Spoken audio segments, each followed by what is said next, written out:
আর এই মুহূর্তে যে ব্রেকিং নিউজের দিকে নজর রাখবো, কালই লোকসভা নির্বাচনের দিনক্ষণ ঘোষণা, দুপুর 3টে দিনক্ষণ ঘোষণা করা হবে লোকসভা নির্বাচনের। আর এই বিষয় নিয়ে আরো বিস্তারিত আমরা জানবো এই মুহূর্তে। টেলিফোন লাইনে রয়েছেন আমাদের সিনিয়র এডিটর ময়ূক রঞ্জন ঘোষ। ময়ূক, দেখো, এই মুহূর্তে তুমি জানো যে বৃহস্পতিবারই জ্ঞানেশ কুমার এবং সুখবীর সিং সান্ধু দুজন ইলেকশন কমিশনারকে নিযুক্ত করা হয় এবং রাষ্ট্রপতি তাদের শপথ গ্রহণ করান এবং তারপরেই আন্দাজ করা হয়েছিল 24 ঘন্টার মধ্যেই ইলেকশনের ডেট, সেই ডেট অ্যানাউন্স করা হবে এবং সেই ডেট অবশেষে কাল জানা যাবে বিকেল 3টের সময়। বিকেল 3টের সময় ইলেকশন কমিশনের ফুল বেঞ্চের প্রেস কনফারেন্স রয়েছে।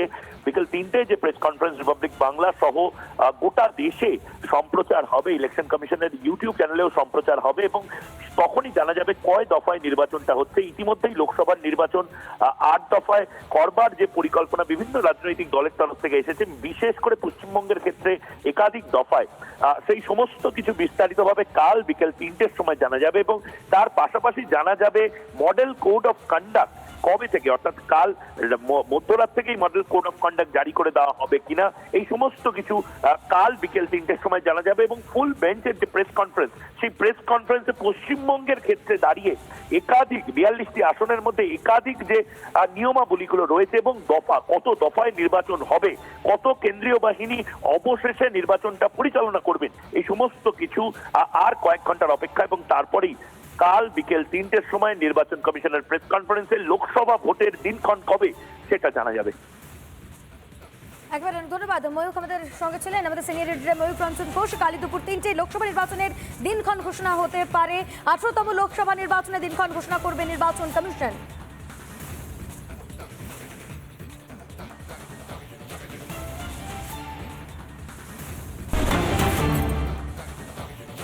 অন্যদিকে লাগাতার মমতা বন্দ্যোপাধ্যায়ের শারীরিক অবস্থার দিকে নজর রয়েছে আমাদের এবং প্রতি মুহূর্তে সেই আপডেট খবরগুলো আপনাদের সামনে আমরা তুলে ধরছি। যদিও এই মুহূর্তে যেমনটা খবর পাওয়া গিয়েছে যে মুখ্যমন্ত্রী মমতা বন্দ্যোপাধ্যায়ের শারীরিক অবস্থা কিছুটা হলো স্থিতিশীল রয়েছেন। গতকাল গুরুতর জখম হন মুখ্যমন্ত্রী মমতা বন্দ্যোপাধ্যায়, রক্তক্ষরণ হয় এবং তারপরে গতকাল তাকে নিয়ে যাওয়া হয় এসএসকেএম হাসপাতালে। এসএসকেএম-এর অধিকর্তা গতকাল ঠিক কি জানিয়েছিলেন মণিময় বন্দ্যোপাধ্যায়, আগে শোনাই আপনাদের। Honorable Chief Minister of West Bengal, Mamata Banerjee, reported to our hospital today around 7:30 p.m. with a history of fall within the vicinity of our home due to some push from behind. আপনাদের সামনে সেই বক্তব্য আমরা তুলে ধরলাম, অর্থাৎ এসএসকেএম-এর অধিকর্তা মণিময় বন্দ্যোপাধ্যায় তিনি যেমনটা জানিয়েছেন, অর্থাৎ যে চাঞ্চল্যকর বয়ানের সামনে এসেছে, পিছন থেকে ধাক্কা মারার কারণেই পড়ে যান মুখ্যমন্ত্রী মমতা বন্দ্যোপাধ্যায় এবং ঠিক তারপর অর্থাৎ মণিময় ব্যানার্জির বক্তব্য আপনাদের সামনে তুলে ধরবার পাশাপাশি এসএসকেএম হাসপাতালের সুপারের সঙ্গে রিপাবলিক বাংলা যোগাযোগ করেছিল সেলফোনে, তিনি কি জানিয়েছেন শোনাই। আচ্ছা, ওখানে একটা জটিলতা সৃষ্টি হয়েছে একটা বিষয় নিয়ে, যে মেডিকেল বুলেটিন, যেটা মুখ্যমন্ত্রী মেডিকেল বুলেটিন প্রকাশ করা হয়েছে আপনাদের তরফে, সেখানে বলা হয়েছে যে ওনাকে কেউ পেছন থেকে ধাক্কা মেরেছিল, পুশ ফ্রম ব্যাক, এই ধরনের একটা টার্ম ইউজ করা হয়েছে। এটা আমি ক্লারিফিকেশন দিয়ে দিই। হ্যাঁ, হসপিটাল সাইড যে এটা হচ্ছে sensation, it is a sensation of as if there is no definite physical from behind. আচ্ছা, সেনসেশন মানে এটা কি আপনাদেরকে মুখ্যমন্ত্রী বলেছেন যে উনি কোনো ধাক্কা অনুভব করেছেন? ডাক্তারবাবুর কাছে বলেছেন যখন সরে গেছেন যে মনে হচ্ছিল যে না এরকম একটা হয়েছে, পেছন থেকে কেউ ধাক্কা মেরেছে, মানে মুখ্যমন্ত্রী ডক্টরবাবুর কাছে এটা বলেছেন। ডেফিনিট ফিজিক্যাল পিছন থেকে কেউ ধাক্কা মেরেছে সেটা বলেন। ওকে, আচ্ছা, ইট ইজ আ সেনসেশন। আচ্ছা, often we get that this type of sensation who got fall. মানে যেটা একটু আগে আপনি বললেন যে মুখ্যমন্ত্রী এটা অনুভব করেছেন যে কেউ একটা পেছন থেকে হয়তো ধাক্কা মেরেছেন, এটা ডক্টরবাবুর কাছে বলেছেন উনি। হ্যাঁ, যেটা বলছেন সেটাই। এসএসকেএম হাসপাতালে চিকিৎসা করবার পর মমতা বন্দ্যোপাধ্যায় তিনি এই মুহূর্তে বাড়িতে রয়েছেন, চিকিৎসকদের পর্যবেক্ষণে রয়েছেন, অবস্থা স্থিতিশীল রয়েছে, অর্থাৎ শারীরিক অবস্থা এই মুহূর্তে স্থিতিশীল বলেই খবর পাওয়া যাচ্ছে। কিন্তু নিরাপত্তা ব্যবস্থা যথেষ্টই আঁটোসাঁটো করা হয়েছে আর সেই বিষয়টা নিয়ে আরও স্পেসিফিক্যালি আপনাদের সামনে আমরা তুলে ধরবো। আমাদের দুই প্রতিনিধি এই মুহূর্তে আমাদের সঙ্গে রয়েছে, একদিকে অনুপম রয়েছে, সকাল থেকে আমাদের সঙ্গে কথা বলছে এবং একই সঙ্গে আপনাদেরকে আপডেট দিচ্ছে, অন্যদিকে মধুকল্পিতা আমাদের অপর প্রতিনিধি আমাদের সঙ্গে রয়েছে। আমি একটু মধুকল্পিতার সঙ্গে কথা বলবার চেষ্টা করবো, কিন্তু তার আগে অনুপম তোমার কাছে একটু জানবার চেষ্টা করি যে এই মুহূর্তের নিরাপত্তা ব্যবস্থা ঠিক কোন জায়গায় রয়েছে। কিছুক্ষণ আগে বিনীত গোয়েল তিনিও এসেছিলেন বলে খবর পাওয়া যাচ্ছে। অনুপম,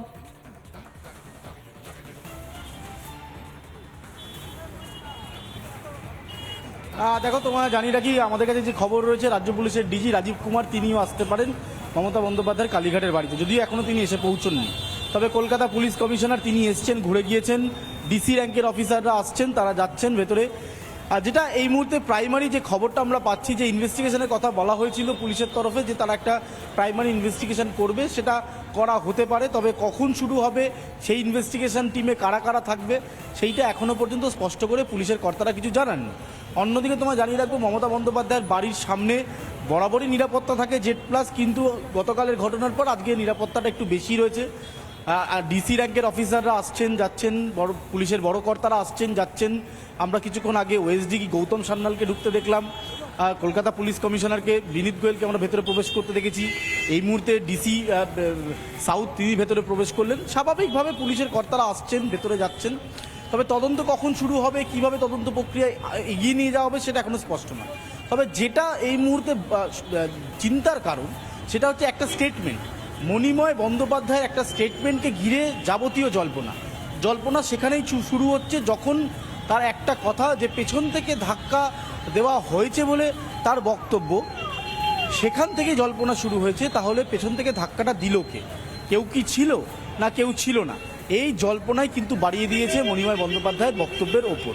ফলে এটার ওপরে এই মুহূর্তে ইনভেস্টিগেশন পর্ব চলবে, তদন্ত করে দেখা হবে কেউ ছিল কি কেউ ছিল না, সবটাই তদন্ত সাপেক্ষ। মমতা বন্দ্যোপাধ্যায়ের শারীরিক অবস্থা স্থিতিশীল রয়েছে, তবে তার কোনো বিধায়ক, কোনো এমপি বা কোনো মন্ত্রীকে কিন্তু সকাল থেকে আসতে দেখা যায়নি। সম্ভবত তিনি কারোর সাথে এই মুহূর্তে দেখা করবেন না, কারণ তার যে ক্ষতটা ছিল কপালে, সেটা গভীর ছিল, দীর্ঘ সময় ধরে রক্তক্ষরণ হয়েছে আমরা দেখতে পেয়েছি, সেই ছবিও আমরা দেখিয়েছি। ফলে স্বাভাবিকভাবে মমতা বন্দ্যোপাধ্যায় এই মুহূর্তে বেশ কিছুটা স্থিতিশীল রয়েছেন। তবে চিকিৎসকরা তাকে অবজারভেশনে রেখেছে, রাতভর নার্সরা তাকে দেখাশোনা করেছেন, একজন চিকিৎসক স্ট্যান্ড বাই ছিলেন। ফলে সব কিছু এই মুহূর্তে গুছিয়ে রাখা রয়েছে। এবং এই মুহূর্তে কালীঘাটের যে বাড়ির ছবিটা, সেই ছবিটা একটু দেখাই। তুমি দেখতে পাচ্ছ যে কালীঘাটের বাড়ির সামনে পুলিশের কর্তারা তারা রয়েছেন সকাল থেকে। অন্যান্য দিন এখানে হাই সিকিউরিটি থাকে, কারণ মমতা বন্দ্যোপাধ্যায় Z+ পান, মুখ্যমন্ত্রী, পুলিশ মন্ত্রী, তাই নিরাপত্তা তো আটোসাটো থাকেই। কিন্তু আজকে নিরাপত্তাটা আরও একটু বেশি। তোমায় জানিয়ে রাখি, সকাল থেকে আমরা একেবারে কাকভোর থেকে মমতা বন্দ্যোপাধ্যায়ের কালীঘাটের বাড়িতে রয়েছি। কাকভোর থেকেই আমরা দেখছি পুলিশের কর্তারা এখানে মোতায়েন রয়েছে। এখন ইনভেস্টিগেশন পর্বে কি উঠে আসছে সেটা দেখার রয়েছে। শেষ পর্যন্ত পুলিশ যদি কোনো নোট তৈরি করে, পুলিশ যদি কোনো রেকর্ড নেয়, নজর রাখো। অবশ্যই তোমাদের মতো দিয়ে সেই ছবিটা আমরা তুলে ধরবার চেষ্টা করবো। মধুকল্পিতা, তুমি আমাদের সঙ্গে থাকো।